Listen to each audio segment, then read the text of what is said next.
کچھ خبریں کاروباری دنیا سے آپ کو بتائیں، وزیر خزانہ سے پاک عمان انویسٹمنٹ کمپنی کے چیئرمین کی ورچوئل میٹنگ، تجارت بڑھانے پر تبادلہ خیال۔ وزیر خزانہ محمد اورنگزیب سے پاک عمان انویسٹمنٹ کمپنی کے چیئرمین نے ورچوئل میٹنگ کی ملاقات میں دو طرفہ کاروباری تعاون کو وسعت دینے پر تبادلہ خیال کیا گیا۔ سرمایہ کاری اور تجارتی بہاؤ کو بڑھانے کے طریقوں پر بھی بات چیت کی گئی۔ وزیر خزانہ محمد اورنگزیب نے معیشت کو مستحکم کرنے کی پیش رفت پر روشنی ڈالی۔ وزیر خزانہ نے میکرو اکنامک اشاریوں میں بہتری سے آگاہ کیا اور توانائی اور ٹیکس سسٹم میں جاری اصلاحات کا بتایا۔ نجکاری اور حکومت کے سائز کو کم کرنے کے حوالے سے بھی بریفنگ دی۔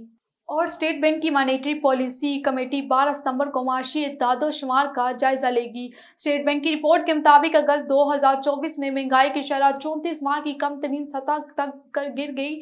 اگست 2024 میں مہنگائی کی شرح 9.64% رہی۔ اگست 2023 میں مہنگائی کی شرح 27.38% رہی۔ رپورٹ میں بتایا گیا کہ ٹریجری بلز میں سرمایہ کاروں کی ایک سال مدت کی نیلامی میں بڑی دلچسپی رہی۔ ٹی بلز کی نیلامی میں 700 ارب روپے کے ہدف سے زائد 835 ارب روپے کے بلز فروخت ہوئے۔ 3 ماہ مدت کے ٹی بلز کی cut off at 1 basis points کم ہو کر 17.47% رہی۔ اور آپ کو بتائیں، آئی ایم ایف کا صوبوں کے ترقیاتی منصوبوں پر اعتراض سامنے آ گیا ہے۔ آئی ایم ایف نے وفاقی ترقیاتی پروگرام کے تحت صوبوں کے منصوبوں پر اعتراض کر دیا۔ وزارت خزانہ کے ذرائع کے مطابق آئی ایم ایف نے وفاق کو صوبوں کے منصوبوں کی 100% فنڈنگ سے منع کر دیا۔ آئی ایم ایف کے اعتراض کے بعد 154 منصوبے متاثر ہونے کا خدشہ ہے۔ ان منصوبوں پر وفاق کے 774 ارب روپے خرچ ہونا تھے۔